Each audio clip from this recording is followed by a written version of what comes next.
Hello and welcome to a very special edition of the Lochaber Talks podcast, where we're going to turn the tables on our illustrious hosts, Marie and Eddie. I'm Peter Newman. You might know me from the general election where I was the Scottish Green Party candidate, or you might know me from some of the Lochaber Supports Palestine events where I've been really delighted to come and join in. And today we're going to talk about the Lochaber Supports Palestine organisation, the events and what's coming up. It's all quite exciting. So Marie, do you want to tell us exactly how Lochaber Supports Palestine began? Yep. I've actually been in Highland Palestine. I think it was 2018. I contacted them and they came to Fort William and did a stall in the High Street. And it was just from there, really. I didn't really have a chance to do Palestine events up until last year. But Eddie can tell you, it was after October, and I kind of felt that, you know, there was no one else really locally that I knew that was would want to start a group, but it was through Eddie contacting Highland Palestine, and they gave him my name. So, but Eddie can tell you about that. Yep, Eddie. Yeah. All that is, Peter, is to give you a quick idea. Me and Marie have worked together on previous things before. I won't go into them over the years, but Marie's a bit of a rocket. You know, she's really good. She gets a lot of work. She gets lots of things done. Now, before, when we've had issues, it might have been, say, TTIP for an example, trade deals back years ago, the trade deals that were coming in, and it was always people here had to go to Glasgow or Inverness if you're lucky to, you know. And we know there's support around here. So with this Lochaber Supports Palestine thing, I thought the same thing. So I got in contact with Highland Palestine, who, like Marie says, we've had contacts before over the years and stalls and stuff in Fort William. And strangely enough, they did say to me, get in contact with Marie, which I was going to do anyway, because I thought to myself, I'm going to get in contact with Marie. But then at the same time, to get this podcast up and running as well, and to deal with local issues, but national things as well. I mean, these things affect us all. It's a terrible situation, and it's getting worse, as you know. We'll talk about that. But that's how we started off. I just think it's good for local people, to get together and show solidarity, and we get some great people coming out like yourselves, Dr. Sedgwick and stuff. And so we get that support network, and we show solidarity, and we even put on events and stuff, which we'll get to. Thank you, Peter. No worries. Funnily enough, I actually had a very similar experience. I'd been asked to talk at the Highland Palestine thing. And I said, "Oh, is there anything down in Lochaber?" And they said, "We don't know. We think there might be. There's a woman called Marie." And so I have to do it as well. So there you go. You're both a rock and a rocket, Marie. It's good to know. You've mentioned about potentially moving forward, developing a committee. I just wondered if you would both mind having a quick chat on that, and what do you envisage that looking like? Who are you looking to be involved in, and what sort of skills and roles do you want from people if they want to put their hands up? Okay. The last year, it's just been myself and Eddie and David organising events, and it can get, if you're doing other things as well, like community projects and stuff, it can be a bit overwhelming. So we had a chat and thought, okay, the way forward would be a committee. So, it'd be the traditional chair, secretary, treasurer, and having a constitution, having a bank account. And what we're really looking for is we have a good group of core supporters anyway that come to all our events. So it would really be anyone from that group would, they know what we're about, they know what we've done, and just really seeing if anybody from that, from the supporters would like to form a committee, and just be a bit more organised, do different things, and just if anybody, just good organisational skills, good at writing press releases.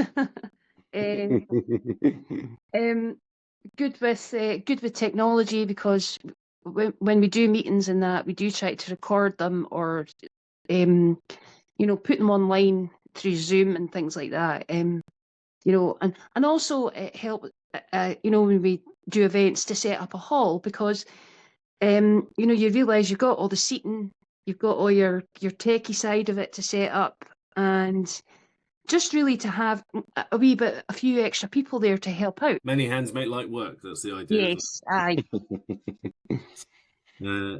Do you have anything to add to that, Eddie? Is there anything you'd particularly... I would just echo what Marie said, but I would just add to that I mean, hopefully, well, firstly, like I said, it certainly wasn't my plan to start up Lochaber Supports Palestine and for us to run it, because this is a community-based thing, you know, and so that needs to be handed over to, you know, a working group of people can get together and do stuff. And what I would like to hopefully see is maybe get some people who know a little bit more detail and maybe ways to go forward. It could be through, you know, BDS, you know, stuff like this. There could be lots of stuff, information that, you know, that we could gather and maybe work on, because it's great having awareness of events and stuff. This is all good stuff. Awareness is a basic, and that's basically mostly what we can do. But I suspect there's a lot more. There's a lot of wealth of information out there, and there's a lot of good people out there that will be able to help forward, you know, as the situation grows worse, as it does. Hopefully, we can make some kind of a difference. Yeah, I mean, I have to say, I've been struck from that first screening that you guys did in the was it Duncansborough Hall? That was Yes. the first one, and then you had the Drew Hendry event and everything. And I've been exceedingly struck by the sheer range of people you've had. It's not been, you know, you're right, there's a core of people who've been to everything, but actually there has been a huge range of people running, I would say, into the hundreds from all across Lochaber, who have clearly felt moved by it. So I think that within that group there must be an enormous amount of skills, actually. Yeah, people willing to step forward. So I mean, how are you? I suppose that just to take that point for a second, like, how are you feeling about the numbers? Do you want to tell people what the events you've already run are, because they're quite varied, they're quite interesting.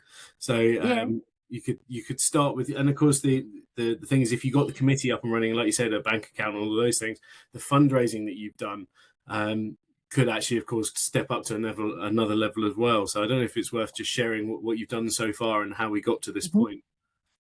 Well, the first event we had was it was this time last year. It was a candlelight vigil in Camden Square, and there was only 7 of us there, but we'd only just started.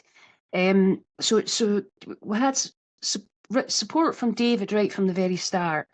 And the next one was obviously the one you mentioned, the John Pilger screening, sorry. Which of course David spoke at, and we had the great John Finney as well.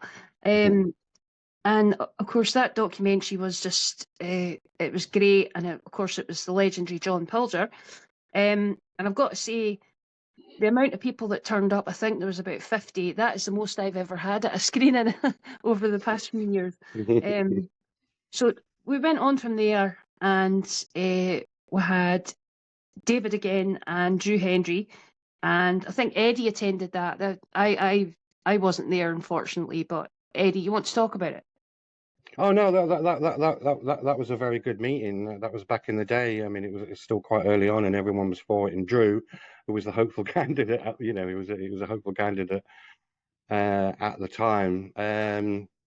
Yes, so we did that event. Then we went on and we did like the cultural evening music night, didn't we? We raised some money there. That was a good night. We had some music and some people made some Palestinian food and stuff at Kamali Hall. Yeah, that was great that night. That we raised £700 that whole weekend, and I think the Solidarity Sounds raised overall, it was £3,700 for MAP, UNRWA, and the Delia Arts Foundation. And also to mention, the film that we showed, Freedom to Run, was very, very good, wasn't it? Yeah, and of course Mazin's speech was just humbling, to say the least. Yeah, we made a podcast of that, and it's such a shame that the sound didn't work out, but he has been in Ireland and stuff. I had a quick look. If you check him out and stuff, you can catch up with what he did for what his sort of his talk at Fort William. Aye, So after we had the music and film festival, we of course had the vigil in Cameron Square. We had David Sedgwick, Dr. Salim, and Eco, who was a nurse, and Derek, of Yeah. course, from Highland Palestine. Mm. And I mean, that was covered in the paper. And it was a good turnout as well for being a wet Saturday morning. So I was quite happy with that. And then we went on to October, where all the trees weep. And that was a really, wasn't it, Eddie? It was just, Yeah. it blew your head kind of a bit. Because basically when the film ended, there was silence for 2 minutes. Just everyone was just, There really was. It was yeah, palpable. You yeah. could not be touched. A human being with any kind of empathy and not being moved by it. Of course, then in November we had Mazin, and the stuff that he talked about, excuse me, of course, was the other side of a and we can't be scared to say the word genocide because it is ecocide, and it's something that people don't think about. The environment, water, uh, just everything he talked about. It was amazing, not amazing, but you know what I mean. Enlightening is the word. So that's all the stuff we've done, and we obviously want to do more. But going forward with the committee. Yeah, I mean, I think what you can say is, I mean, it's incredible what you've done so far with the committee. Imagine how much more you could do, which is the thing. It's interesting you made that Mazen speech. I thought that was an incredible night, actually. And you're right. I know it feels weird to use the word incredible, but you genuinely, his examples, the way he spoke, kind of rocked you back on your heels, didn't it? And he was he's such a bright guy, and he's so well educated in so many different things that he could draw these parallels for you. And I was thinking about him yesterday because he was talking. I was reading a news report because if you remember, he was talking about the carbon footprint of the Israel sorties where they're flying the jets over Gaza. And the impact that that's had on sort of carbon emissions. Well, in the last 48 hours, will now be 72 hours, Israel have flown 240 things into Syria. Okay. And so that same and dropping ordnance. So that in actual fact, what you're seeing is exactly the same sort of release and the carbon emissions and the flights that they're doing. Is now expanding, of course, across the occupied territories, the Golan Heights, and into the rest of Syria. So it's exactly the same pattern, and it is an ecocide. There's a genocide, and there's an enormous cost to the humans, and that's not to be in any way downplayed. But putting it back together again on a physical landscape, Mazin made that point so well, and I think that once you hear it, it stays with you, and then you start kind of seeing it in all these other scenarios. So I suppose that's the next that I was going to ask you, like how now that the Assad regime has fallen. There's now another complicated factor in the Middle East because it was also easy and simple to work out before. Is that going to inform what you do going forward? Is it going to change maybe and evolve? That's a big question. I mean, there's a lot of stuff out there, and I'm kind of reticent to. I can give you my opinion, and I'll try to distill it really, really quickly. You might be aware of the Project for the New American Century from end of the 1990s, and you may well be aware of Netanyahu's desire to get rid of several regimes in the area. This is all on film. There's no tin-hattedness about this. So Netanyahu was literally, and America's got to the point now where the only country standing, that they had on their list to topple is Iran. I mean, I don't know if people already know, but it was Obama years ago who put it into the CIA gave them a directive to overthrow Syria, and of course, that isolates Iran. It obviously isolates Lebanon, and it isolates Palestine as well. So, like I said, first of all, I'll give you a few names of the people I read, because you'd be much better off listening to some professionals rather than listening to me. So I'll just give you a few of the people that I look to and I think might be a good reference for you. There's a gentleman called Kevork Almassian. That's Kevork Almassian. He does a YouTube channel called Syrian Analysis. There's Alistair Cook, who's an ex-British diplomat. He's very good. There's Mohammed Marandi. He's very, very popular. You might even see a little bit of him on mainstream media because he's so popular on social media. And there's the utterly brilliant Jeffrey Sachs. And these are all arguing for different things. For instance, Jeffrey Sachs goes on about there's never no diplomacy anymore, and there's not. America's aggression, Israel's aggression for a greater Israel, is just unstopping, and no one wants to reach out to try to make any kind of compromises. There's no diplomacy at all there. So the downfall now of Syria, I mean, I'll be honest with you, it's like playing a game of chess, I suppose, where there's so much going on, and I will tend to lose because I forget about something that I captured before, and then you forget. And that Kevork Almassian was the same. He predicted months ago what was happening in Idlib and what was going to happen. And he'll tell you, and he'll give you references of the Russians and the Iranians knowing this as well. We don't know exactly what Assad, how he went off to Russia. Maybe he went to see Russia and it was too late. Who knows? This is all speculation. But at the end of the day, we are where we are. And because of the aggression of the Americans and the Israelis, and because of that plan, and now just leaves Iran, in a more difficult situation, stretching the Russians as well. So we have this really, really dire situation where I'm concerned, and I'm of the opinion that the Palestine issue is now even more desperate than we could ever imagine.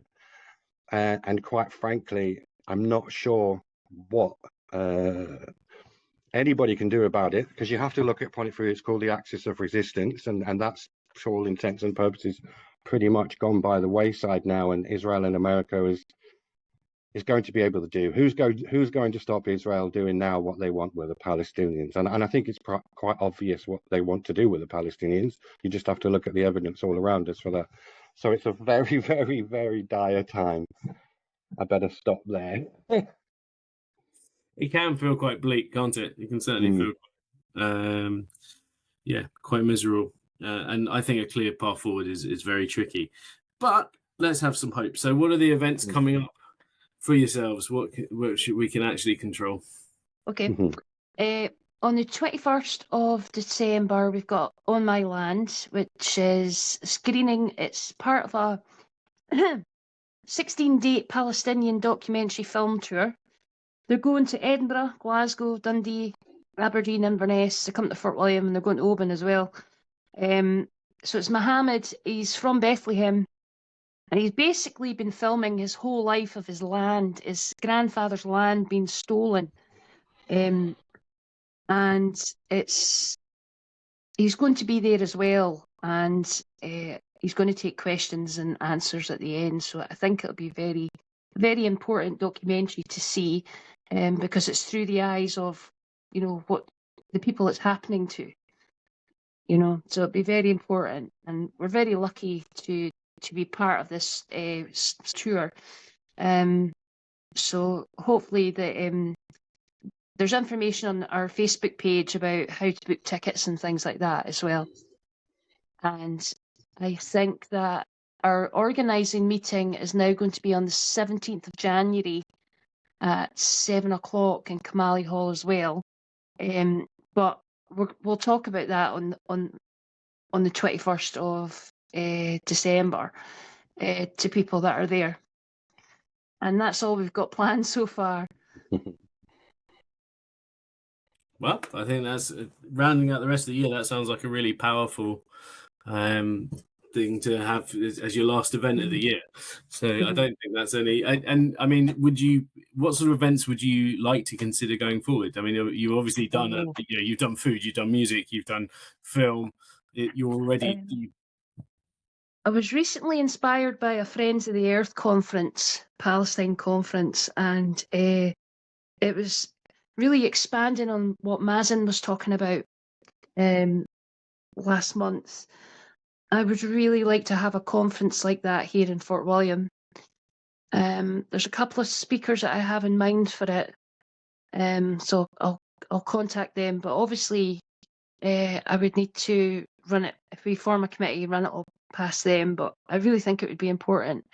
The Scottish Palestine, Scottish Solidarity Palestine campaign, Friends of the Earth, and there's a couple of other people as well. And I just wait to see if they're available and things like that. So that's what I'm planning. And possibly another film festival, but I don't know about that yet. Marie, you like your movies. She knows her stuff as well. She does. She does. What about you? Do you have any dream projects you'd like to have? No, probably just to keep doing what we're doing, just trying to get people involved. Like I said, I would like to maybe look to see that hopefully people will getting more involved actively, say, within the councils and stuff like this.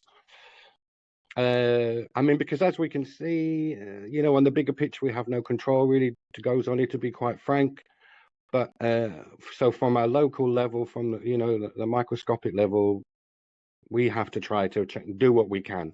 I mean, for instance, with sanctions or stuff like this, or disinvesting and stuff, we can at least look at these things. And it might be difficult, especially in the present economic situation. Not everybody can afford to eat ethically, unfortunately.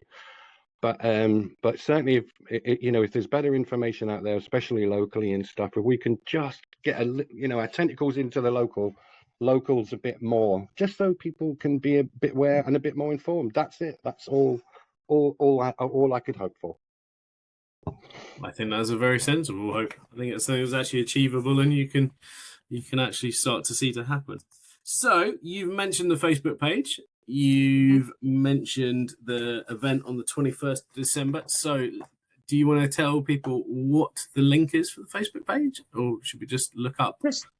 Just put in Lochaber Supports Palestine. Lochaber Supports Palestine. That's the LSP, and you type that into Facebook. Is there anywhere else to get in touch with you guys? What's the best way of finding out what you're up to? You can email us on lochabersp@gmail.com. lochabersp@gmail.com. So you've got Facebook, lochabersg at Facebook at gmail.com.